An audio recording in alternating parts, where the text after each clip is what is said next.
Well, good morning, South Hills. I'm all tangled up over here. I think I'm going to make it okay.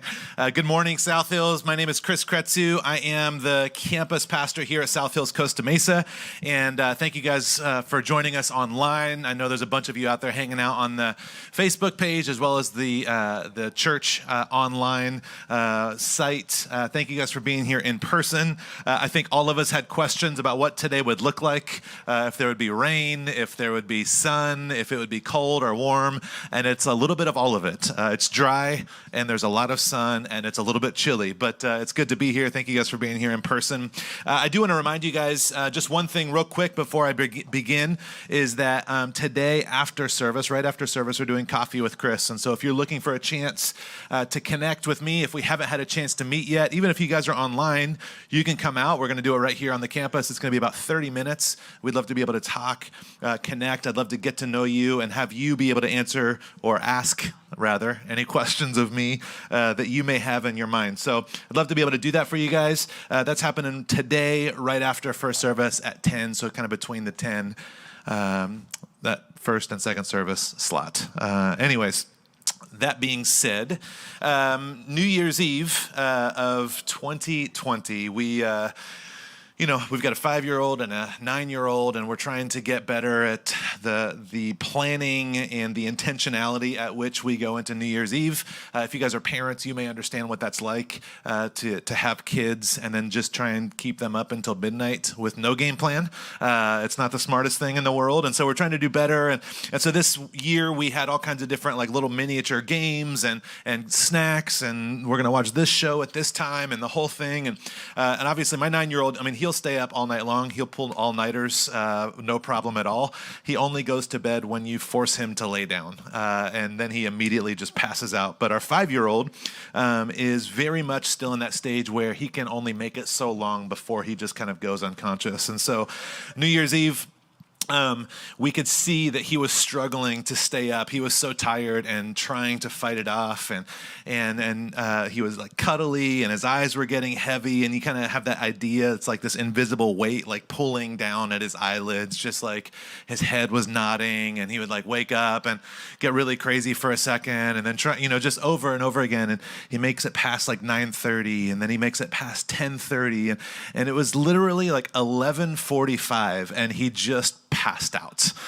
It was this battle that he was waging against not wanting to fall asleep, not wanting to admit that he was tired, not wanting to admit that he needed rest, not wanting to miss out on anything that was happening. And I think that so many of us have that same experience.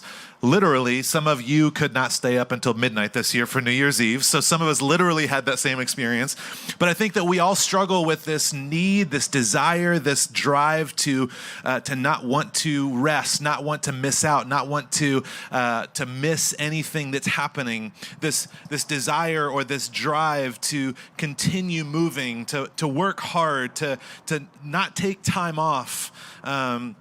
And the challenge is that we are wired in a way that we need to be able to take rest. Our bodies, our minds, we are created in a way that we require rest. We require sleep. We require breaks. But we're kind of in this culture that is obsessed with side hustles and no days off and just as 24/7. And I've heard some people say, and it's just like the most silly thing, but they're like, yeah, man, 25/8. It's like, no, that's not how that works. Like, that's not possible, But we kind of are this culture, this world that is obsessed with continuing to go and to move and to keep pushing forward. And I've talked about this before. There's been times for me, and maybe even for some of you, that if you had a weekend where you didn't do anything, like you almost felt guilty about that. Like, I didn't do anything. Like, I'm sorry. Like, there's this weird kind of sense we should always be moving and acting and doing stuff. So a lot of us live with this constant kind of sense of fatigue or overwhelm, something we've just accepted as normal. Like, yeah, I'm just tired. Like, life is hard. We're always moving. It's a million miles an hour. There's way more things every week than I can ever do. And so I'm tired. I'm tired out.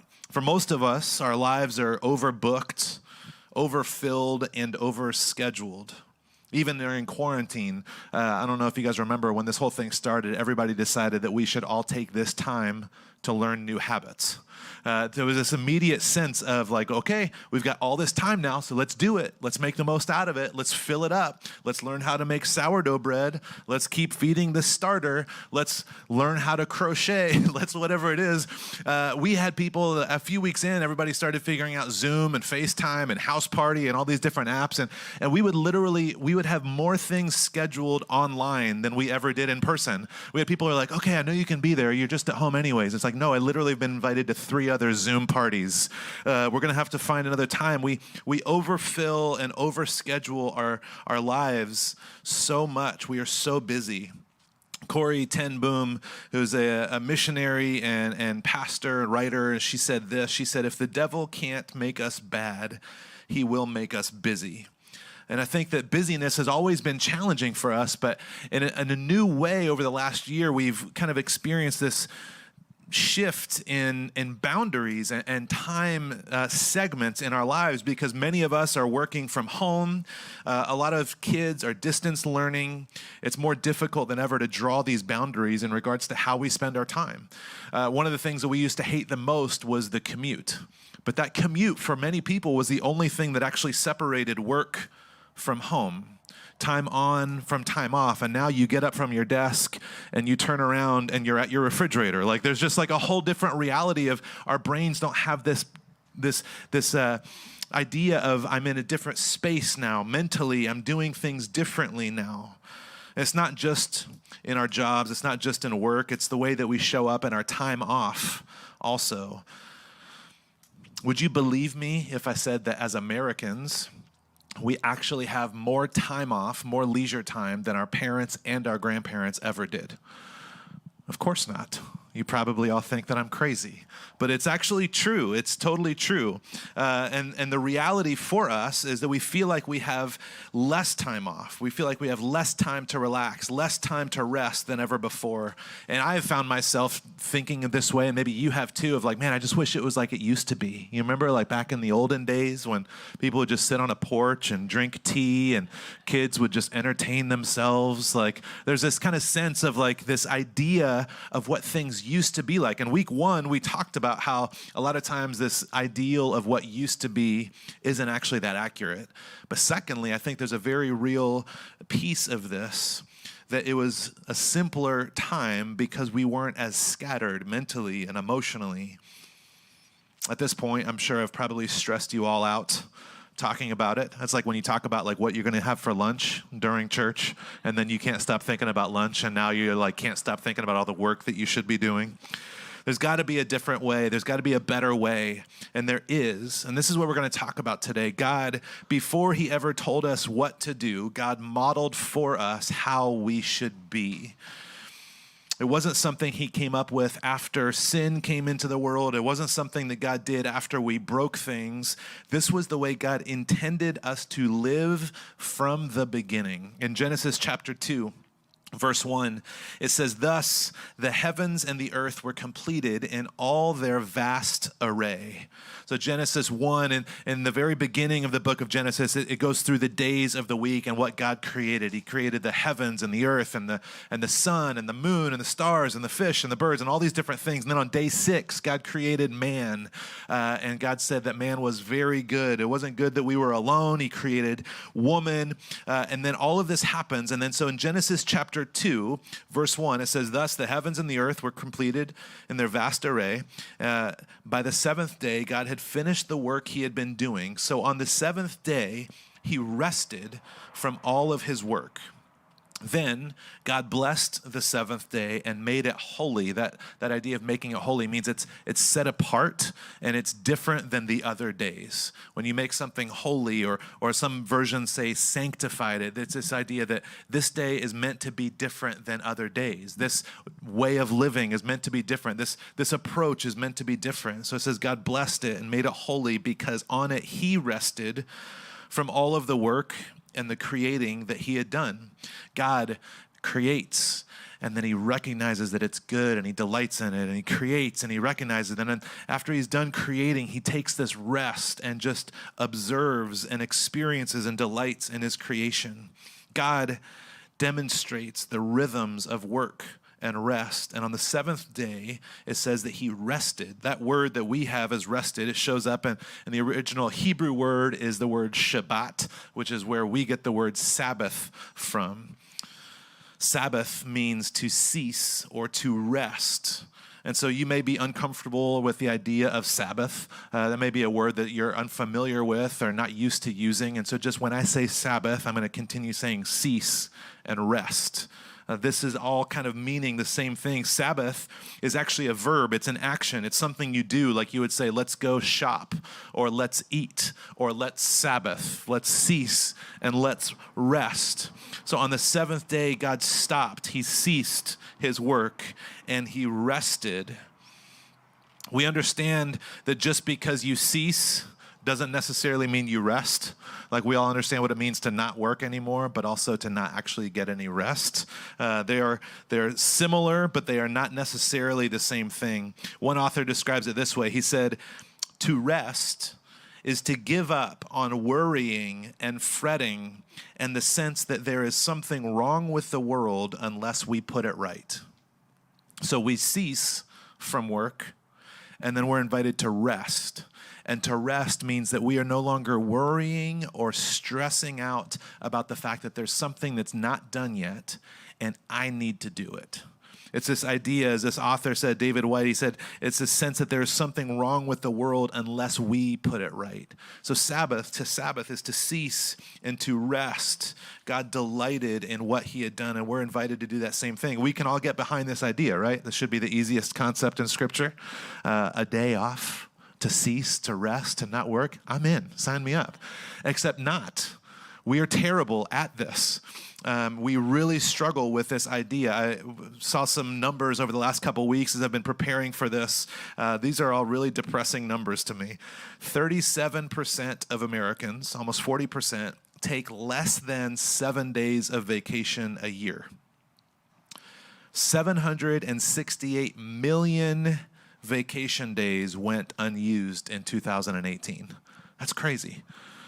I told my wife, and she was like, is there like a sharing program where they could like frequent flyer miles, like you transfer them to somebody else? 22% of people, 1 in 4 people say that they would rather work than go on vacation.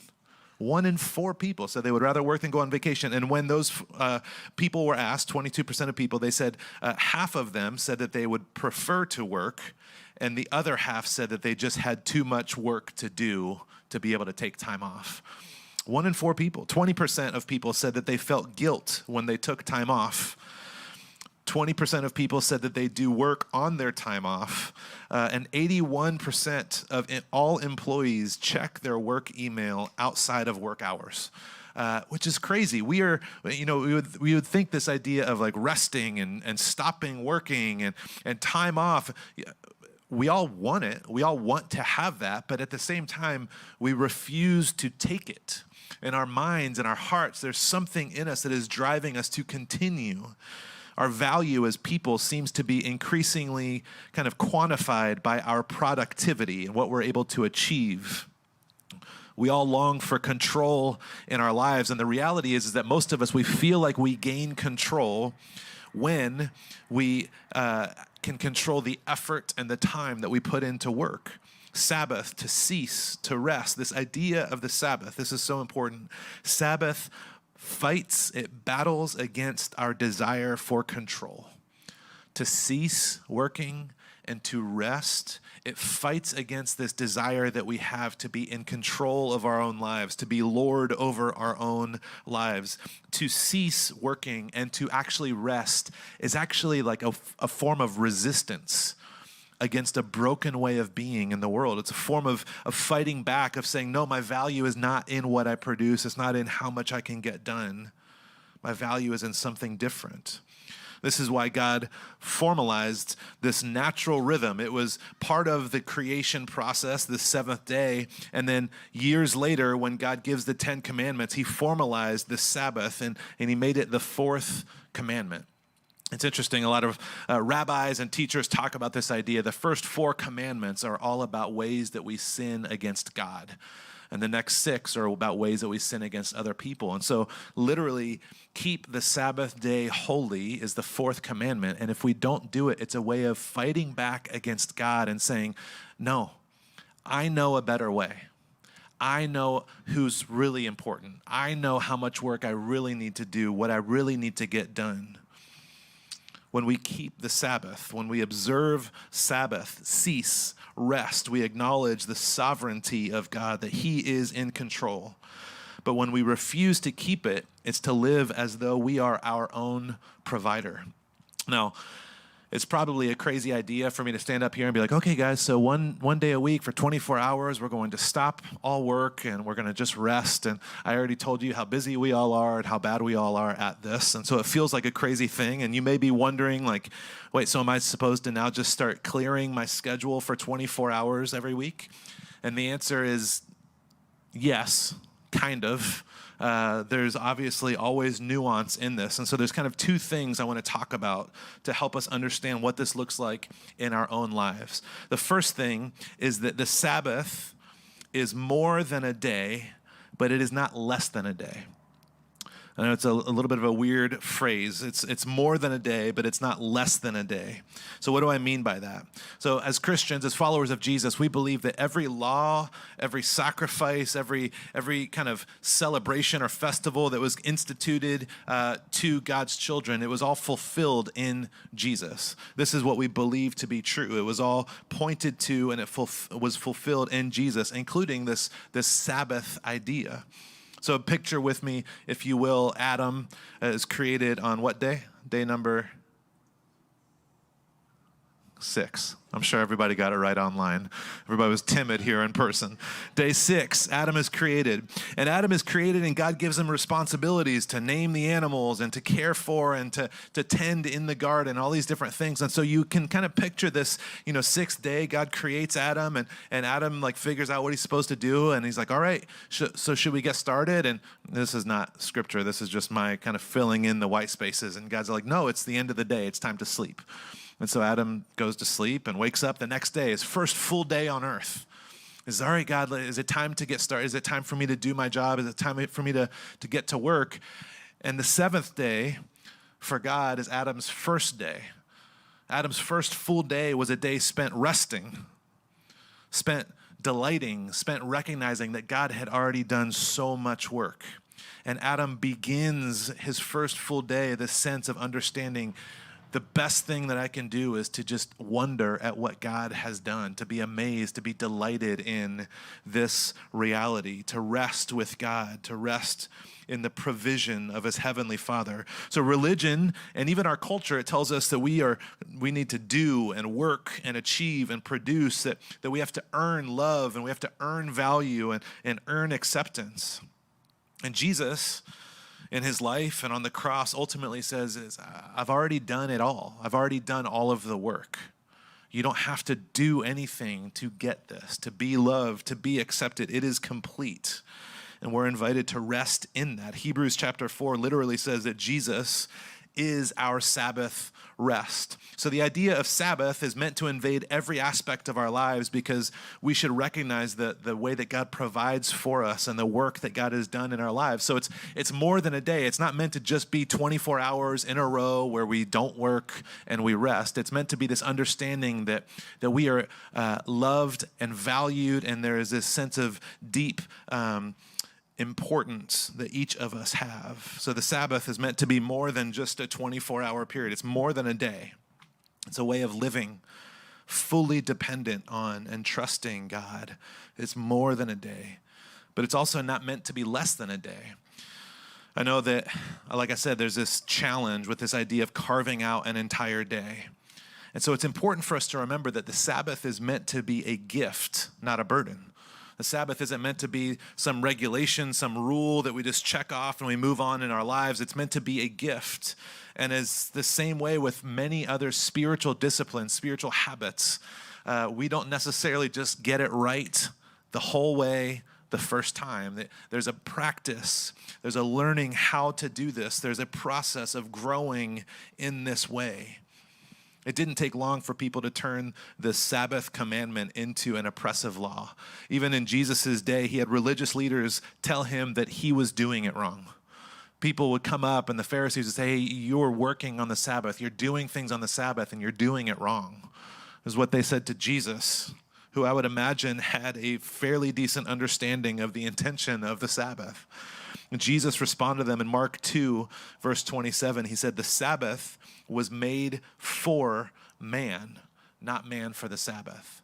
There's this reality that the cease, to rest, to take a break, it was meant as a gift for man. It wasn't meant as this law or this kind of oppressive idea that man was supposed to figure out, how do I honor this thing? It was meant to be a gift.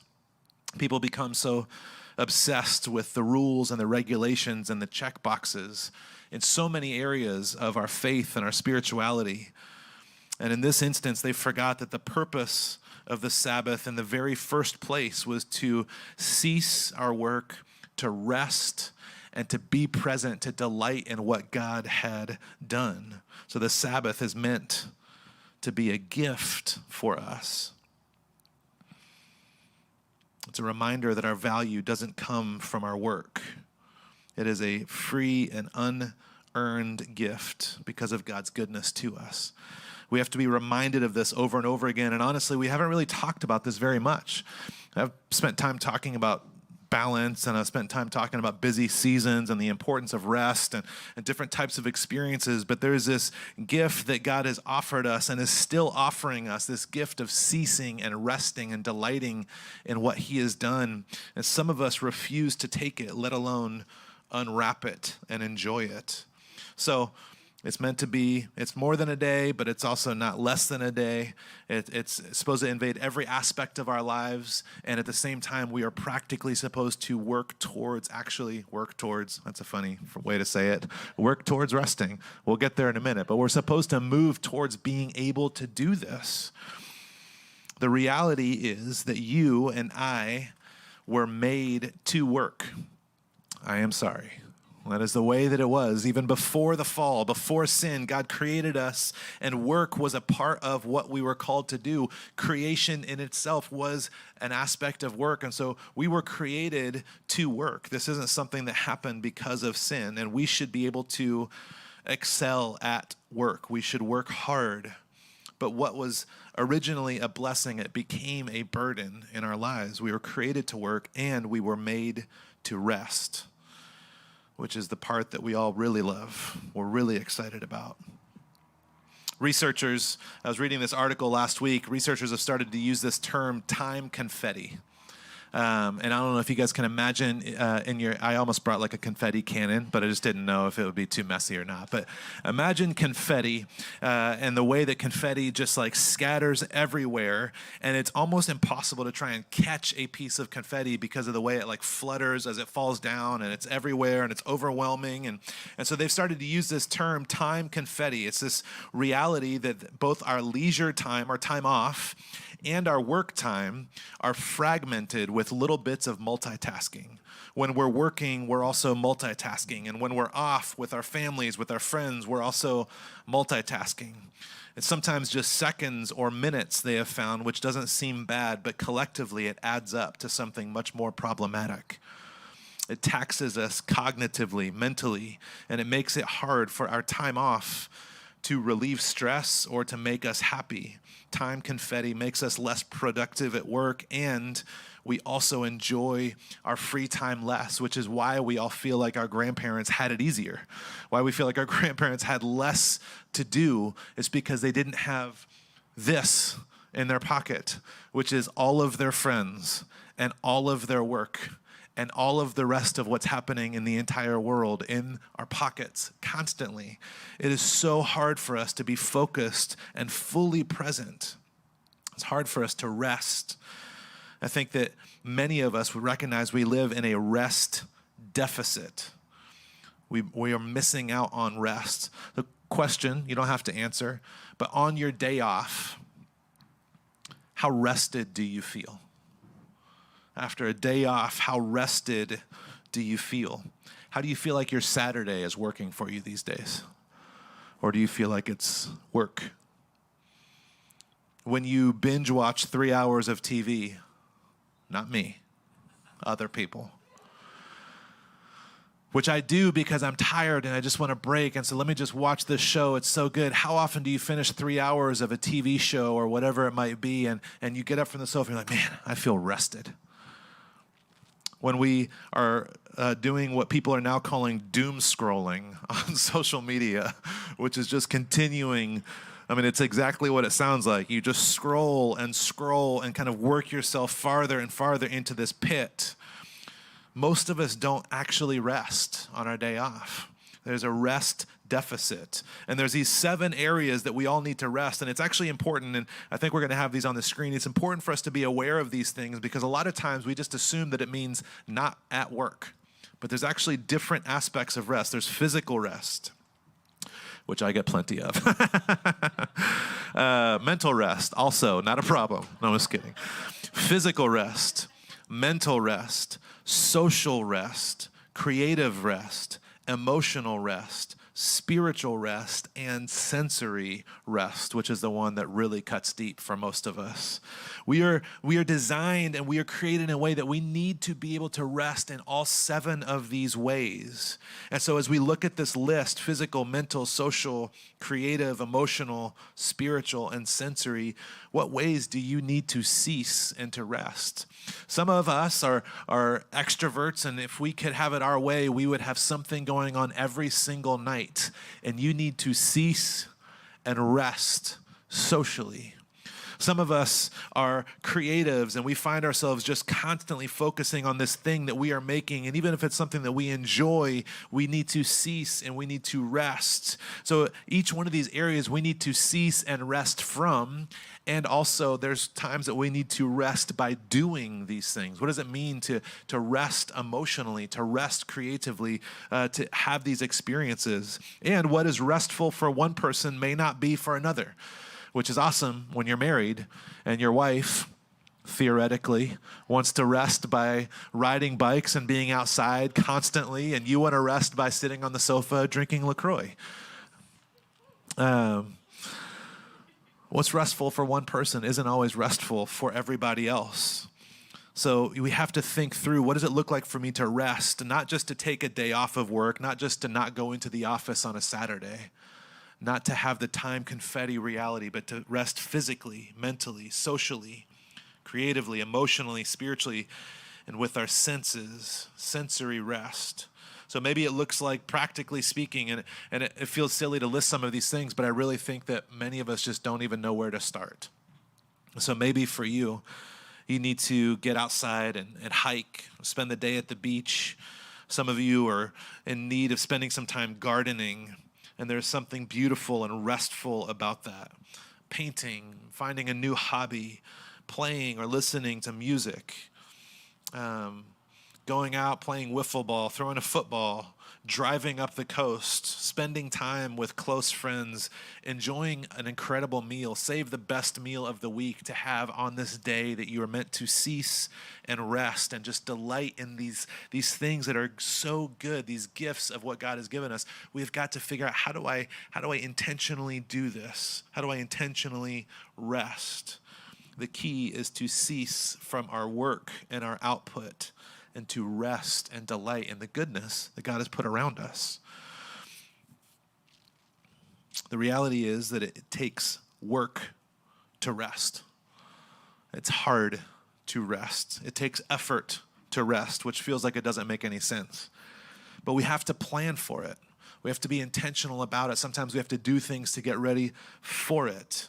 Hebrews chapter 4, when it's talking about this idea that Jesus is ultimately our the fullest sense of our Sabbath rest, it goes on and it says, let us therefore make every effort to enter into that rest. Every effort. There's some sort of planning and intentionality that happens. You're not just accidentally going to be rested. You may accidentally be lazy. You may accidentally watch 7 hours of TV. You may accidentally clean your house on a day off. But that is that rest. There's an intentionality that we have to plan to do this. Prepare, get things in order so that you can cease and rest. Most of us have the gift of having 2 days off a week.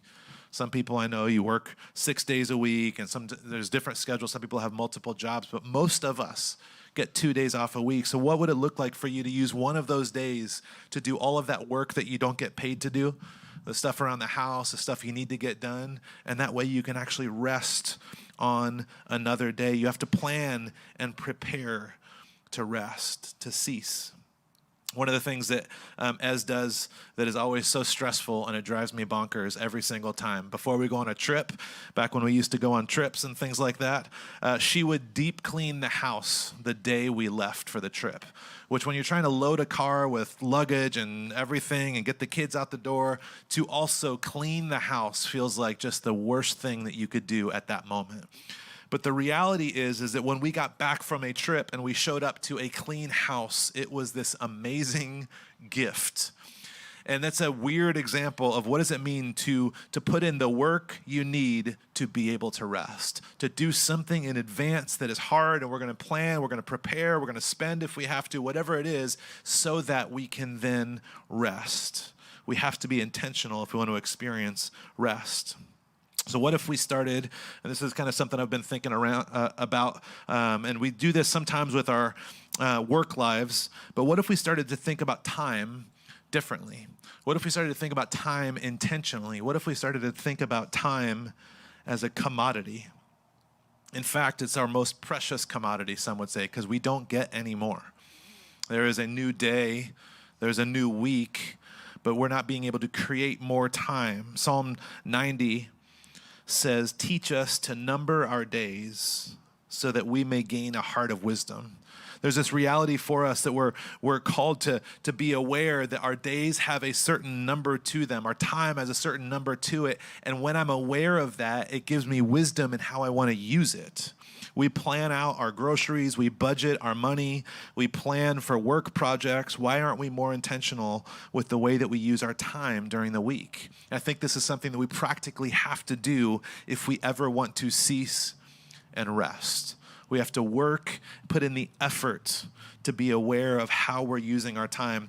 I was toying around with this idea. I think we have a couple screens here. The first one is a financial budget. Most people have one of these, whether you stick to it or not, that's a different thing. But we understand the idea of a financial budget. You know, you make X amount of dollars, half of that goes to rent, a percentage of this goes to Netflix, because obviously, we figure this out. We budget it out so that we know what we have, what we're working with, and so that the things that are most important to us, they get what they need to get. But what if we actually started to think about this with our time? What if we looked at our time like in a week, a 7-day window? You've got 7 days, and how do you want to budget that time? How many nights out from your house do you want to have? Do you want to be out 2 nights a week? Do you want to be out 3 nights a week? How much time, how many days a week do you want to actually work late? You want to set a limit, like, okay, I can do this once a week. I'll work late once a week only. For some of you guys, that seems like an impossible idea. But what does it look like for us to say, okay, once a week, I'm going to do this? How many meals do you want to have with your roommates or with your family all together at a table a week? You want to say, okay, 2 times a week, 3 times a week? What does it look like for you to say, here's what's important. I've only got 7 nights in a week. So how am I going to spend it? I've only got 7 days in this week. How do I want to spend it? What if we started to consider this with our weeks? What if we considered this with our days? We've got 24 hours in every day. The average American sleeps 6.7 hours a night, FYI. Some of you guys are like, that would be fantastic. 6.7 hours. But that's the average amount of sleep each person gets. We work about 8 hours a day. So all of a sudden, you're already gone through about 2/3 of your day between sleep and work. So what are you going to do with the rest of your time? How do you want to spend it? If you have kids, how much time do you want to give with your kids? You want to spend 15 minutes with your kids uninterrupted? It doesn't feel like very much. But the reality is most of us spend 15 minutes interrupted with our kids. The time confetti. You want to spend 30 minutes with your kids? Can you imagine what 30 minutes of uninterrupted time with your spouse, with your roommate, with your kids? Can you imagine what that would feel like, what that would do? We don't do that right now. That's not a reality for us. So how do we budget our time? How do we plan this way. Maybe 24 hours is too big of a chunk of time to start. I get that. But I bet most of us could benefit from 12 hours of ceasing and resting. I bet most of us could benefit from 6 hours of ceasing and resting. Most of us probably do this so little each week that if we carved out and put in the effort to find any time to cease, to rest, to delight, to be aware that the world will continue spinning even if I don't get something done, it would be such a gift. There's always going to be more work to do.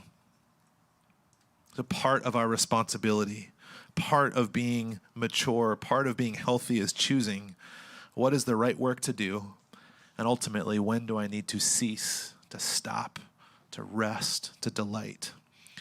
There's a quote by this author named Wayne Mueller. It's a little bit of a longer quote, and I think it's so impactful to this idea. So I want to invite you guys, if you're here in person, you can close your eyes. If you guys are watching online, I would invite you to close your eyes just so you can hear these words. He says, "We meet dozens of people. We have so many conversations. We don't feel how much energy we spend on each activity because we imagine we will always have more energy at our disposal. This one little conversation, this one extra phone call, this one quick meeting, what can it cost? But it does cost. It drains another drop of our life. And then at the end of days and weeks and months, years, we collapse and we burn out. We cannot see where it happened because it happened in 1,000 unconscious events, tasks, and responsibilities that seemed easy and harmless on the surface, but that each one after the other used a small portion of our precious life. And so we are given a commandment, which is actually a gift, to remember the Sabbath. That's the invitation for us today, is to recognize that we all are tired, that we all feel like we are overfull and overscheduled and overly busy, and there is a natural rhythm that God has built in for every one of us as humans, physiologically, mentally, to need rest. And there's a spiritual invitation for those of us that are Christians to recognize the way that that permeates our whole lives, and that part of resting and part of ceasing is actually a way that we get to honor God and say, God, I trust that you will continue to provide. I trust that you will continue to give me what I need, that somehow if I work 6 days, I will get 7 days back. That somehow when I say, God, I trust that you ultimately are the one that is making the world spin, that it's not me, that you ultimately are the one that is able to give the truest sense of rest and value and worth, that it's not anything that I can produce on my own.